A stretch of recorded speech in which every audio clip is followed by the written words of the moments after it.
Okay, so today my topic is over the show Band of Brothers, which was a 10-part HBO miniseries. It recounts the events of Easy Company of the 101st Airborne of the 506th Parachute Regiment. The show was based off of the book by Stephen E. Ambrose of the same name. Um, he used first-hand accounts of the men of Easy Company, interviewing over 200 and something odd men that were part of Easy Company. Later, Steven Spielberg and Tom Hanks produced this show in the same style as Saving Private Ryan, um, which was a very critically acclaimed movie at the time. A lot of veterans would say that this encapsulated um, what war is like in the most one of the most accurate ways possible. We're going to talk about how the show was historically accurate and also how it got some things wrong. We're also going to discuss the impact of the show on society and the veteran community. So at the beginning of the show, you see Easy Company in boot camp. It's a newly formed regiment. The men of Easy Company were volunteers. They only accepted volunteers, and one of the things that drew a lot of the men to this company was the fact that they got paid $50 extra a month.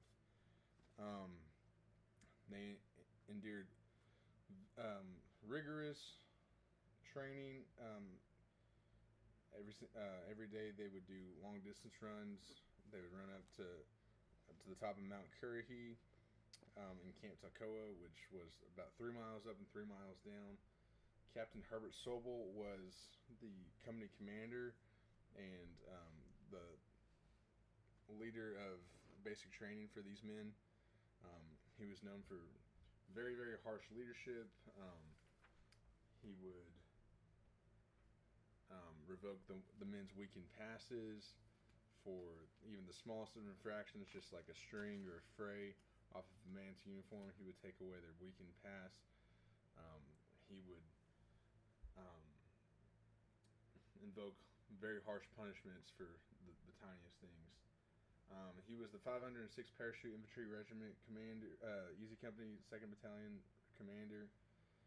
He was widely disliked by the men of Easy Company. At one point, all of the non-commissioned officers, but 3 of the men, which would consist of dozens of officers, non-commissioned, they all signed and they all came together and signed a formal resignation because of the leadership of Captain Sobel. They didn't want to be underneath his leadership. He was criticized for his lack of situational awareness in combat. This is partially why the men did not trust him, as well as his very harsh leadership. Despite all this going on, it's widely regarded that by some people that the reason for Easy Company's success and their discipline was because of the harsh and rigorous training that he put the men under during the boot camp. Richard Winters is quoted as saying that Easy Company's teamwork and discipline began with Captain Herbert Sobel at Camp Toccoa. So, moving on past this, you have D-Day, which was the first operation that Easy Company is a part of. It is actually their first combat jump that they were ever a part of. Their first combat battle that they were ever a part of as well. They were tasked with securing key locations behind enemy lines, such as bridges, roads, and various other locations that were key in the invasion of Normandy.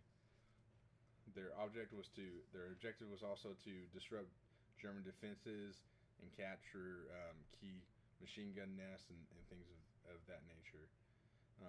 Many of the men landed from far away from their intended drop zone. You know, nowadays when airborne units drop into a combat zone, they have things that they can use to steer into their intended OP.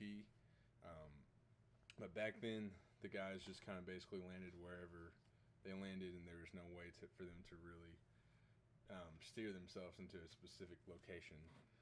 So because of this, the men had to slowly group up into groups of 2 and 3 and up until they finally found the entire company and were able to group together.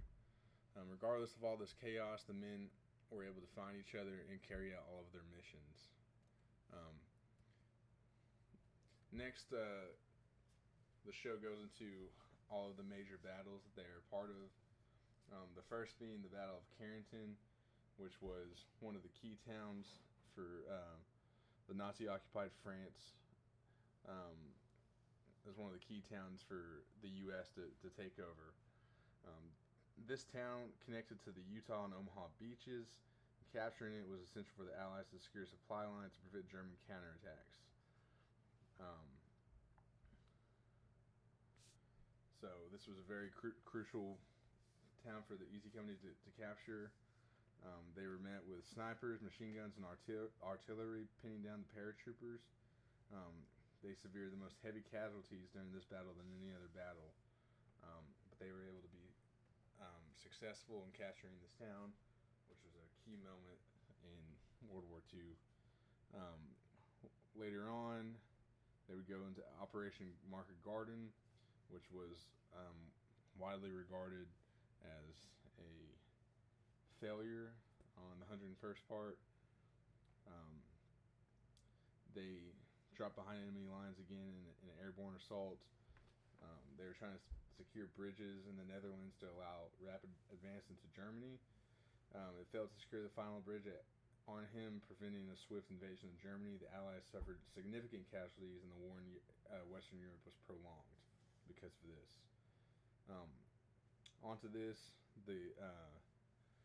after this, Easy Company finds them in Bastogne in the Battle of the Bulge.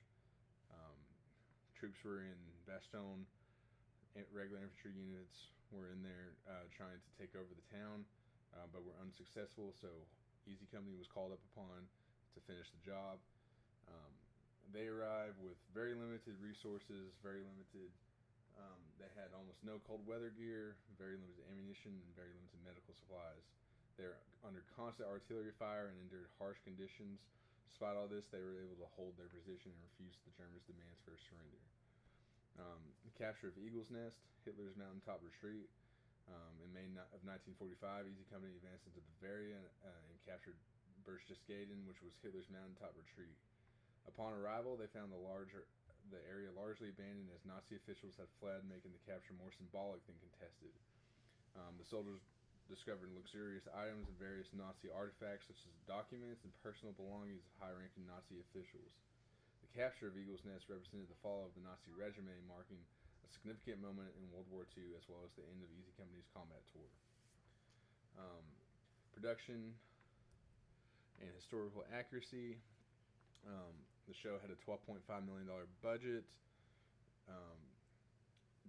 It was based off of first-hand accounts by the actual men that served in Easy Company, such as Major Winters, Sergeant Carwood Lipton, and many other Easy Company NCOs. Because of that, it was a very historically accurate show. Luckily, the writer and the producers of the show did not stray very much from the first-hand accounts. It's still regarded to be one of the most historically accurate shows of all time. Some of the characters and events in the show were condensed in order to fit the story and into the timeline of the miniseries. Tom Hanks is actually quoted to have said, "We have made history fit onto our screen," which is just showcasing the fact that they were not able to put every single small, minute detail into the show to make it completely historically accurate, but they made the most historically accurate possible show they possibly could. One of the biggest infractions was the death of Private Blythe, which is depicted as getting shot in the neck and then later dying of his wounds in 1948. In reality, he was not shot in the neck, he was shot in the shoulder, went on to an Army hospital, and then finished out his career in a regular infantry unit. Later died of a perforated ulcer in 1967. For whatever reason, the men of Easy Company never saw him again and just assumed he was dead. So that's how that happened. Episode 9 of the show, it incorrectly states Hitler's death date to be April 11th, 1945. In reality, Hitler died on April 30th of 1945. And then there's mixed accounts of Lieutenant Dyke in the episode of the Battle of the Bulge, um, showing to be having cowardly actions. Um, this is widely disputed because he was later given multiple Bronze Stars for acts of valor on the accounts of 3 different battles in World War II. So it's slightly unknown as to whether or not his cowardly acts are actually accurate and if that actually happened. Furthermore, to the conclusion of this, um, the reason for this speech and the reason for this presentation is to show how a very historically accurate piece of film can actually encapsulate World War II and the events of it. If you're a history buff, this is a great show to watch. To if you're someone that is obsessed with history, this is a really good show that really gets it right. And if you're not someone that's a history buff and cares about military stuff like this is a really good show to watch because it really highlights what war is like and the hell that the men of it endure. So, and I think that's really important for people to understand, even if they don't ever think about it. It's really important for people to be mindful of, given the current climate that our world is in right now. So, overall, it's a great show, great, very good historical accuracy, and very relevant to people that are alive today. Veterans talk about this in the highest of regards. They talk about how historically accurate it is and how accurate it is in the form of military customs and stuff. And so that really impacted veterans, especially of the Vietnam War and World War II as well, when they saw this. And I think it really impacted people when this came out because it was right around 9/11 and the War on Terror. So there was a lot of support for the show because of all that going on. Like I said, I think it's important for people to watch stuff like this and to be aware of the evil and the crazy things that people go through, and to be aware of the sacrifices that are actually made for them. So that's all I have today. Thank you for watching, and I'll see you again next time.